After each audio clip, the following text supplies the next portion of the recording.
Valentine's day কোথা থেকে আসলো? সেন্ট ভ্যালেন্টাইন নামে একজন খ্রিস্টান আলেম বা পাদ্রী ছিল, যার নাম থেকে এই দিনটির নামকরণ করা হয়েছে। ভ্যালেন্টাইন্স ডে মূলত ঈসা আলাইহিস সালামের জন্মের 200 বছর পর একজন আলেম যখন রোমান সাম্রাজ্যের মধ্যে ব্যভিচার বেশি বেড়ে গিয়েছিল, তো তরুণ তরুণীদেরকে অল্প বয়সী বিবাহ দেওয়ার মাধ্যমে বেবিচারকে কমিয়ে আনার প্রচেষ্টার মাধ্যম হিসাবে তিনি গণহারে বিবাহ দেয়া শুরু করেছিলেন।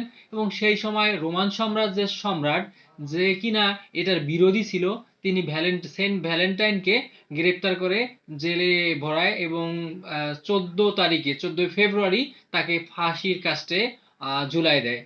তো এই দিনটিকে স্মরণ করে যারা বিবাহিত বা যারা নতুন বিবাহ করত তার স্মরণে, এবং খ্রিস্টান অনেক পাদ্রী বা আলেমেরা আহ, ওই সেন্ট ভ্যালেন্টাইনকে স্মরণ করে বা তার পথকে অনুসরণ করে আহ, অল্প বয়সী বা তরুণ তরুণীদের বিয়ের ব্যবস্থা করত। তো তাকে স্মরণ করে এবং ওই দিনটাকে সেলিব্রেট করত।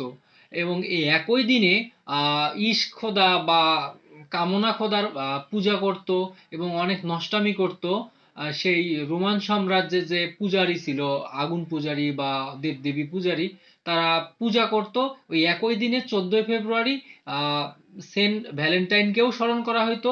ভ্যালেন্টাইন্স ডে হিসাবে নবদম্পতিরা স্মরণ করত, ফুলের ব্যবহার করত।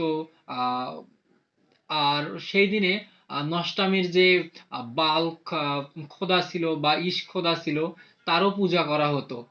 তো এই দিনটা 1000 বছর পর বা 700-800 বছর পর আহ, এই ভ্যালেন্টাইনটা আহ, খ্রিস্টান পাদ্রীরা যখন, একটু মিস্টেক হয়ে গেছে।